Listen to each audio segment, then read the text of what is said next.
The jump out of the Krell expanse left the UNS Aurora trembling, not from strain but from memory. Every bulkhead hummed with residual energy from the graveyard song. Vines had sprouted in 3 separate corridors, glowing faintly in the low light. Z no longer spoke in sterile tones.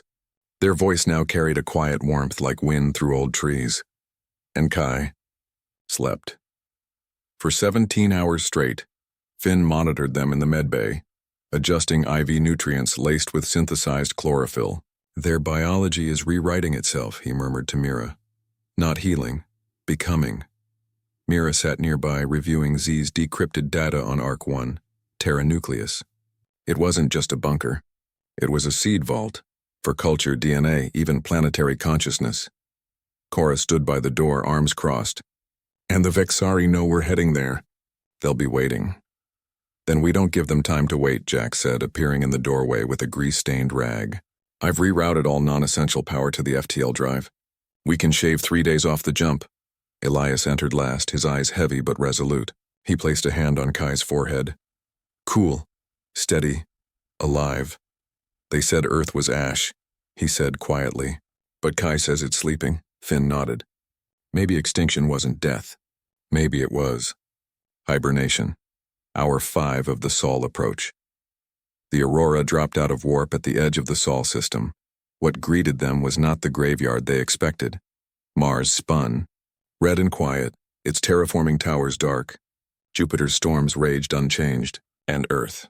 Earth was gone, not destroyed, not shattered, removed. Where the blue-green jewel once hung in space, there was only a smooth spherical void, like a hole punched through reality. No debris, Mira whispered. No atmospheric remnants. It's as if someone scooped it out. Z overlaid historical telemetry. Gravitic displacement detected at 2470.03.14. Source, lunar far side. Magnitude planetary, Cora gripped whisper. They didn't kill Earth, they hit it. Elias stared at the empty orbit. Why? Because if the galaxy thinks Earth is gone, Finn said softly, they stop looking. And in that silence, life grows, Jax whistled. So the cradle's still rocking. Then let's find it, Elias said. Z, plot a silent approach to the moon's far side. No emissions, no comms. We go dark, course set. Estimated arrival, 11 hours.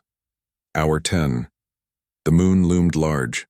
A scarred, silent sentinel. As the Aurora slipped into its shadow, Z detected an anomaly, a gravitational echo beneath Tycho crater. Not a structure. A bubble, like a pocket dimension, Mira said, analyzing the data, folded spacetime. Only accessible during a specific lunar alignment, which happens tonight. As if on cue, the moon's rotation aligned with the void where Earth once was.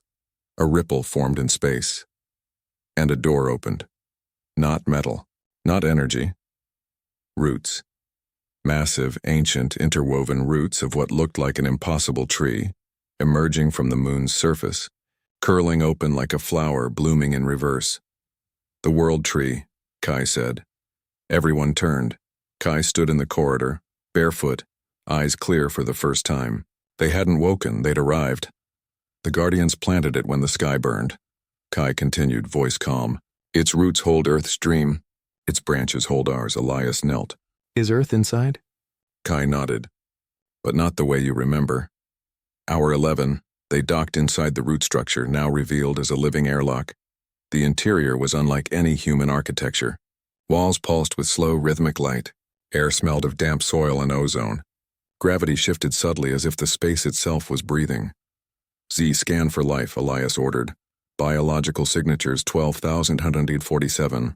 All human. All suspended. Cora raised her rifle. Trap? No, Mira said, touching a wall. Sanctuary. They followed a central corridor that spiraled downward. Murals covered the walls, not painted, but grown into the surface, scenes of Earth's history, human hands planting seeds, children building cities from light. At the center of the complex, in a vast chamber lit by bioluminescent fungi, stood the pod. Not one, hundreds, arranged in concentric circles like seeds in a sunflower. Each pod was translucent, filled with amber fluid. Inside, humans floated, men, women, children, Eyes closed, hands folded over their chests. Peaceful. Waiting. Finn approached the nearest one. Cryostasis. No, it's deeper. Their minds are linked, sharing a single dream. Kai walked to the center pod, larger, glowing brighter. They placed a hand on it, and the chamber sang. A chorus of voices, millions of them, rose in harmony. Lullabies, prayers, equations, poetry. The sound of humanity, dreaming together. Mira's neural implant flared. It's not just memory, it's continuity. They never stopped being human, they just paused. Elias looked around, heart pounding. Are they the last? Kai shook their head. They are the first. When the time is right, they'll wake and rebuild. Then Kai pointed to a small unlit pod near the edge. But this one is different. Finn examined it. No power, no link to the network, Jax frowned. Why is it alone? Mira ran a scanner. Genetic match? She looked up stunned. It's a perfect match to Kai. Before anyone could react, the pod hissed. The lid cracked open, amber fluid drained, and inside, another Kai, same silver hair, same pale skin. But this one's eyes were closed, unmoving. Kai stepped forward and took their hand. The pod Kai's eyes fluttered open. They looked at their twin and smiled. We waited for you, they whispered. Hour 12. The truth unfolded. Like a blooming flower, Kai wasn't one child. They were two halves of the Terraseed one, cast into the void to find worthy guardians. One, kept here to guard the dream. Together, they could awaken Arc 1. But as Kai and their twin clasped hands, the chamber lights dimmed. Z's voice crackled over comms, urgent, strained. Captain, we're not alone. On the surface, Vexari dropships descended, silent, sleek, and merciless. They traced our wake, Cora hissed. We've got minutes, Elias turned to Kai. Can you wake them? Kai looked at the pods. Not yet. The dream is fragile. If we break it too soon, they'll die, Finn finished, Jax cursed. So we fight. No, Mira said. We hide. She pointed to the world tree's roots. This place isn't just a vault. It's alive, and it's been waiting for Kai. Kai stepped into the center of the chamber, both versions now standing back to back. They raised their hands, the roots responded. Walls shifted. Corridors sealed. Light bent. The entire Arc 1 complex folded inward, becoming invisible. Untouchable, a memory wrapped in bark. Above, the Vexari ships scanned the surface. Found nothing. Target lost, their commander signaled. Assumed signal was echo, withdraw. As the ships departed, the chamber reformed, silence returned. But Kai collapsed. Finn caught them. They used too much energy. The twin Kai knelt beside them. The seed is whole, but weak. Elias looked at the pods. How long until they can wake the others? Years, the twin said. Unless what? Mira asked. Unless someone stays, Kai whispered. To keep the dream warm, Finn understood first.